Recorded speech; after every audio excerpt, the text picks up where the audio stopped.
बिस्मिल्लाहिर्रहमानिर्रहीम ग्रान मलगुरो तास्ता په لرن انګلیش ان پښتو چینل کې په هراله او ستړي مشوم ملګرو په دې نننۍ کلاس کې به تاسو ته هغه جملې د کومه کم چې منګه یو کس ته انکار کو هغه باره کې استعمالو کلاس ته راهره پورې وګورئ ان شاء الله دا ټول جملې به تاسو ته په اسانه طریقه باندې زده کوم راځي چې شروعات وکړو No thanks I won't be able to make it نه مننه زه نشم کولی کو تاسو یو کس ته وایي چې نه زه دا کار نشم کولی نو په انګلیش کې به ورته وایي No thanks I won't be able to make it Not this time اوس نه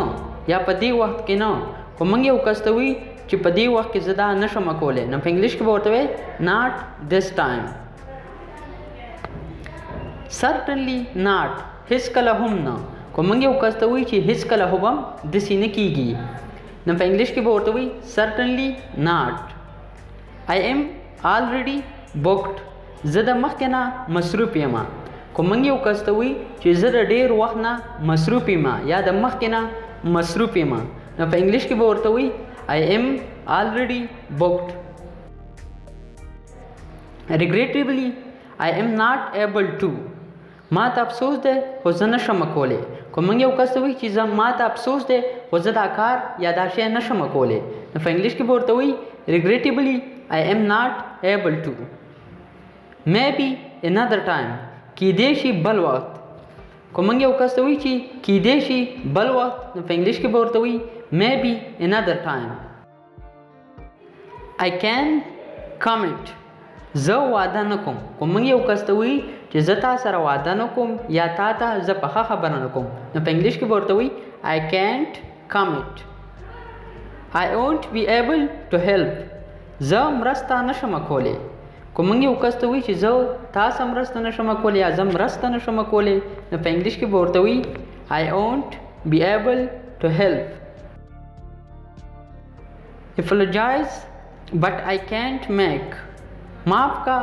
خو زه دا نشم کولی خو موږ یو کس وایي چې ما معاف کا خو زه دا نشم کولی نو په انګلیش کې به ورته وایي apologize but I can't make it No sorry that's not really my thing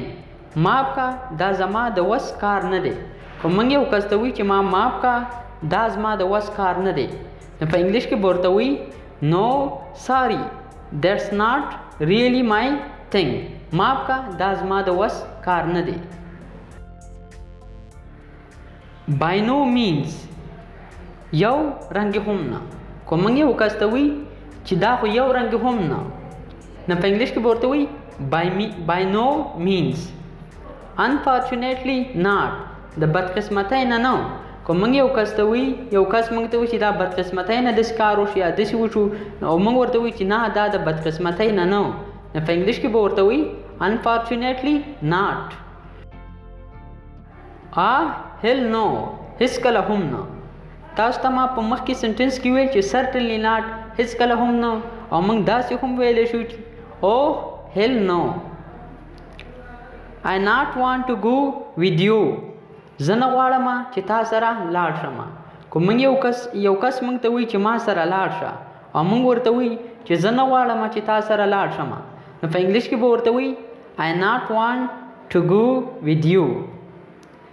ملګرو دا زموږ نننی کلاس چې په دې کلاس کې موږ تاسو ته هغه جملې زده کړې چې په کم کې موږ یو بل کس ته انکار کوو انشاءالله چې دا کلاس به تاسو په اسانه طریقې سره زده کړئ ملګرو زموږ ویډیو لایک کړئ چینل سبسکرایب کړئ او بیل آیکن هم پې ووهئ ځکه چې د انګلیسۍ د زده کولو دپاره به تاسو ته د دې چینل نه داسې ویډیوګانې میلاویږي